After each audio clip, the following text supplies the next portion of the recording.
Hello and welcome back my channel The Science Class। Matter in our surroundings chapter जो चल रहा है उसके दो पार्ट बन चुके हैं और ये थर्ड पार्ट है। प्रीवियस पार्ट्स में हमने मैटर के बारे में जाना। मैटर पार्टिकल्स से मिलकर के बने हुए होते हैं तो उन पार्टिकल्स के कैरेक्टरिस्टिक्स पढ़े हमने, और लास्ट वीडियो में हमने सॉलिड, लिक्विड और गैस के बारे में डिटेल में स्टडी करी। अब नेक्स्ट टॉपिक जो आता है आपका वो है can matter change it's state. जो मैटर तीन स्टेट में पाए जाते हैं, सॉलिड, लिक्विड और गैस। तो क्वेश्चन क्या आ रहा है कि ये जो सॉलिड, लिक्विड और गैस हैं, इस क्या मैटर अपनी स्टेट चेंज कर सकता है? तो हाँ, आंसर क्या है, ये कर सकता है। लेकिन किस बेस पे? तो ये on the basis of temperature and pressure.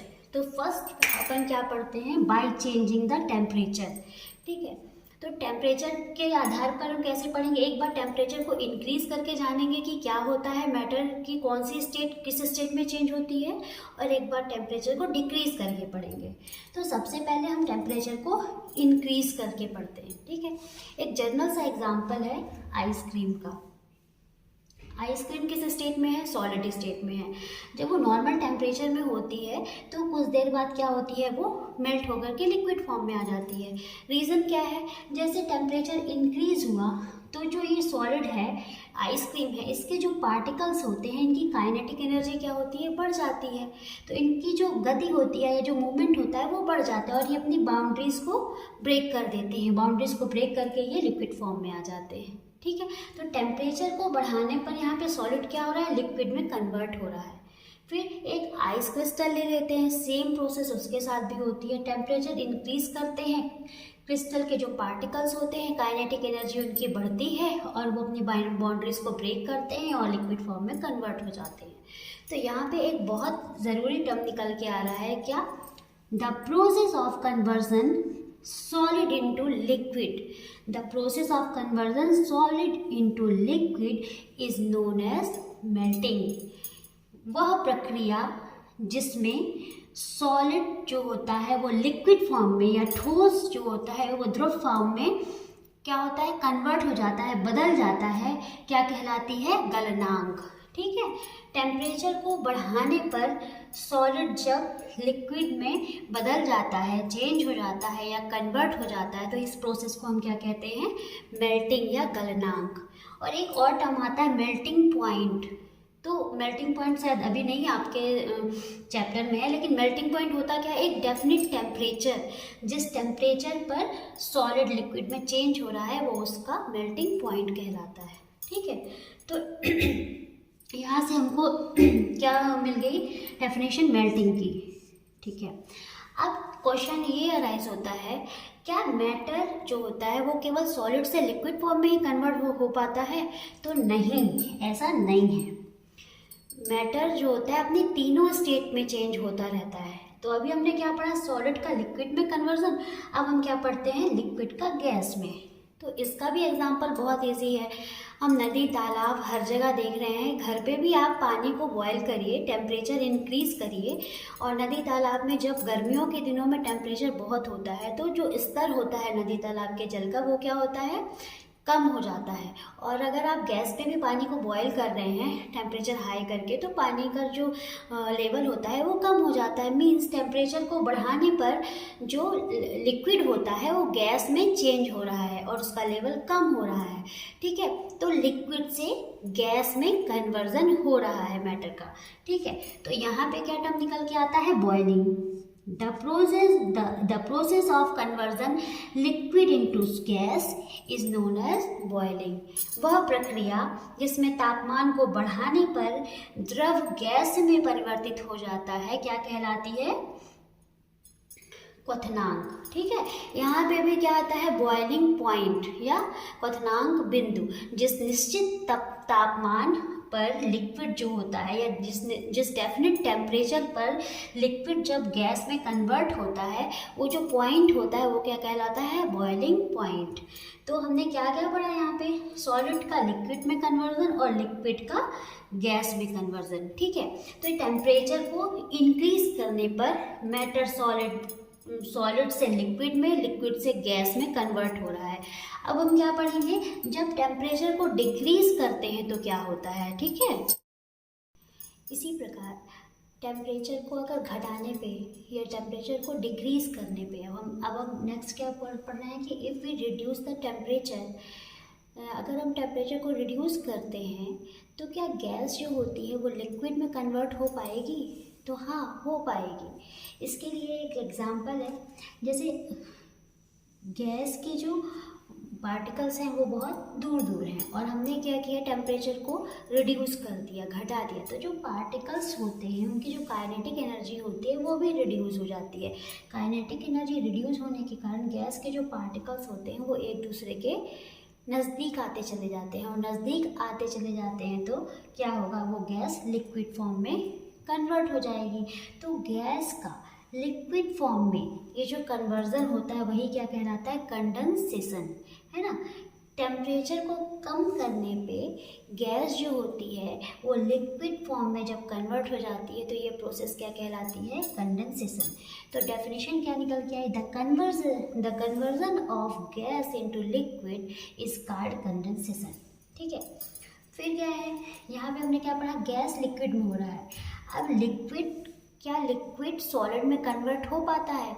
तो हाँ, लिक्विड भी सॉलिड में कन्वर्ट हो पाएगा। अगर हम टेम्परेचर को रिड्यूस करते हैं तो जो लिक्विड के पार्टिकल्स होते हैं उनके भी काइनेटिक एनर्जी क्या होती है, वो कम होती चली जाती है, जिससे पार्टिकल्स क्या होते हैं और करीब आते चले जाते हैं और ज़्यादा अट्रैक्शन फोर्स के साथ बनना शुरू कर देते हैं और वो कन्वर्ट हो जाते हैं किसमें, सॉलिड में। तो अभी हमने क्या पढ़ा, डायरेक्ट कन्वर्जन। डायरेक्ट कन्वर्जन कैसा, कि सॉलिड लिक्विड में हो रहा है और लिक्विड गैस में हो रहा है। और फिर क्या पढ़ा, गैस लिक्विड में हो रही है और लिक्विड सॉलिड में हो रही है।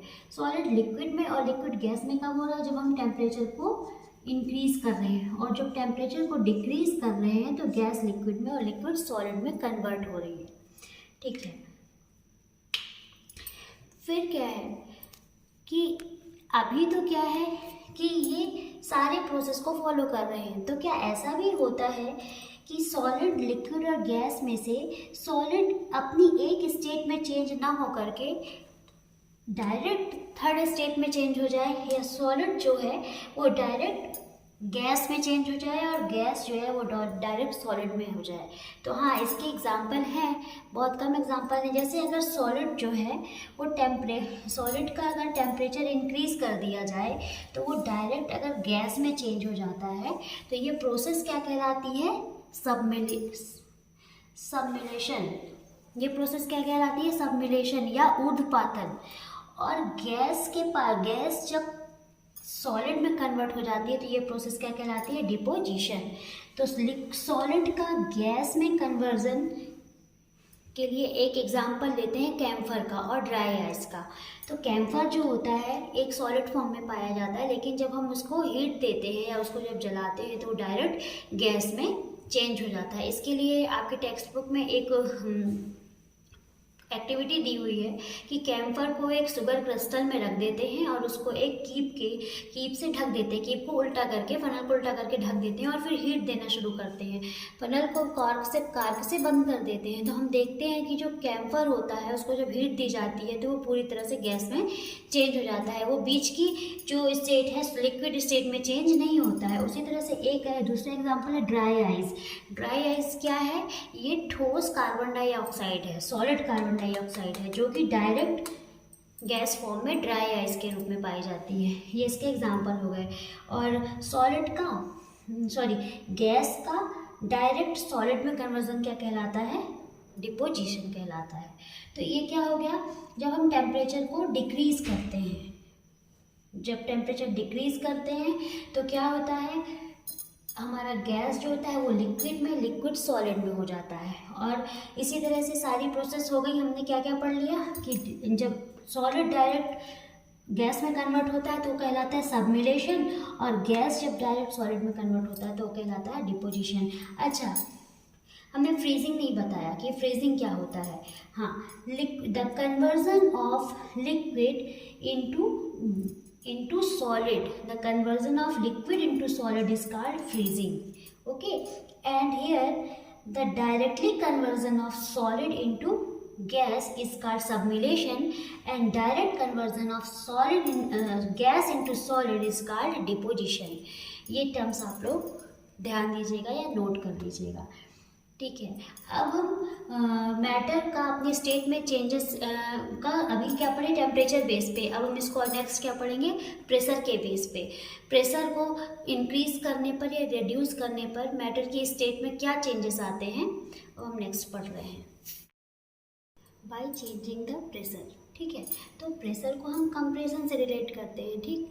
हम किसी मैटर में जितना ज़्यादा प्रेशर लगाएंगे वो उतना ही ज़्यादा कंप्रेस होता है। तो कंप्रेशन की प्रॉपर्टी सबसे ज़्यादा किस में होती है, गैस में, फिर लिक्विड में और सॉलिड में।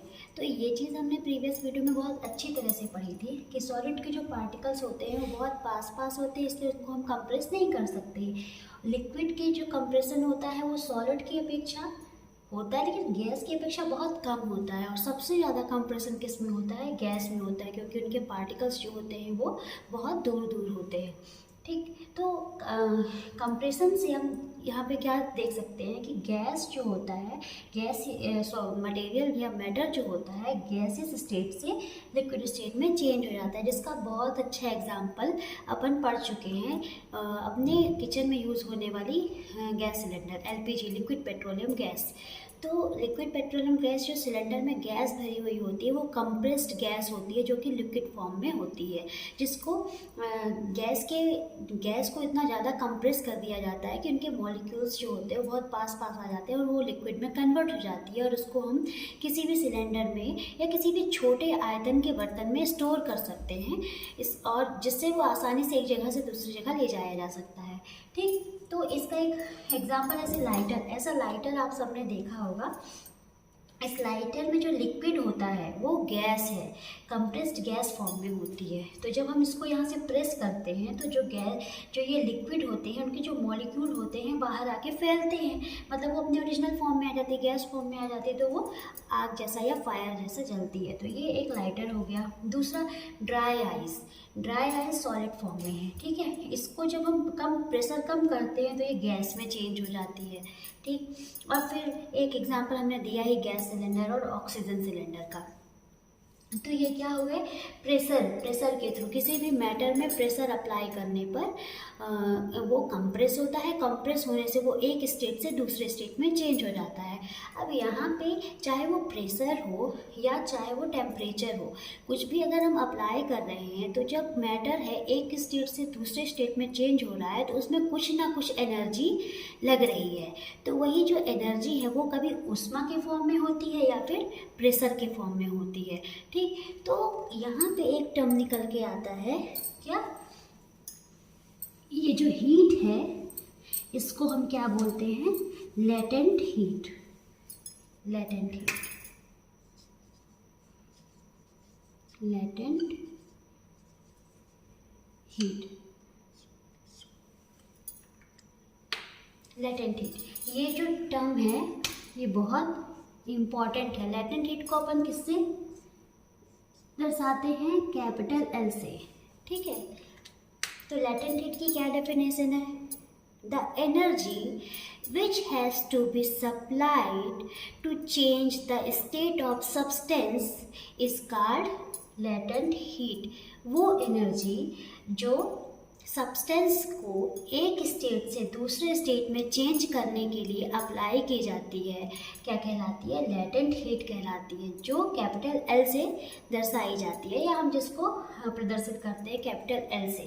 तो कैपिटल L बराबर क्या होता है, Q/M। Q क्या हो गया, एब्जॉर्ब या रिवॉल्व एनर्जी हो गई, M क्या हो गया, मास हो गया।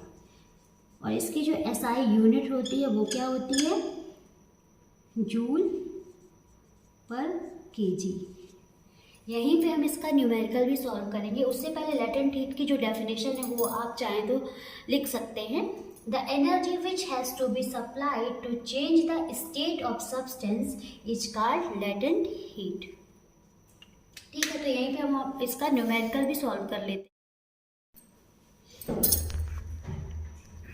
हाँ, तो हमारा लेटेंट हीट से रिलेटेड क्या क्वेश्चन है, The substance have a mass of 9400 gram and have latent heat of 13 joule per kg.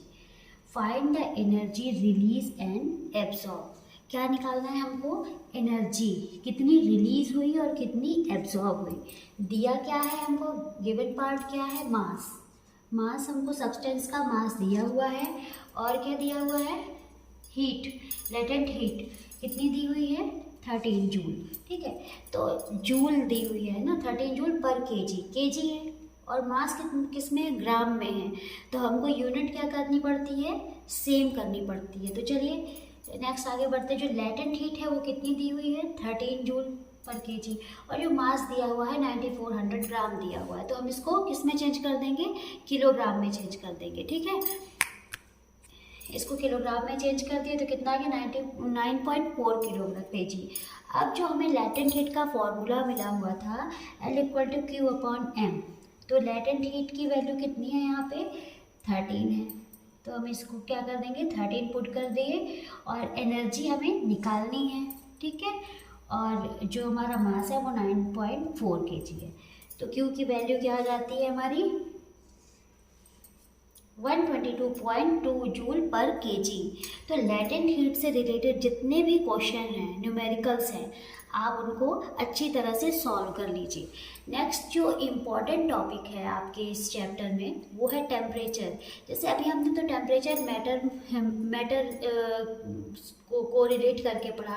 अब हम टेम्परेचर को एक अलग से टॉपिक बना करके पढ़ेंगे जो आपको आगे जा कर के 11th 12th या 10th 11th 12th में भी बहुत काम आने वाला है। ठीक है, तो टेम्परेचर का मैं एक अलग वीडियो बनाऊंगी जिसमें टेम्परेचर पूरा डिटेल में रहेगा और वो हमारा लास्ट वीडियो भी रहेगा जिसमें मैं सारी डिटेल क्वेश्चन आंसर एक्सरसाइज सारी चीज़ें उसमें कवर करूँगी।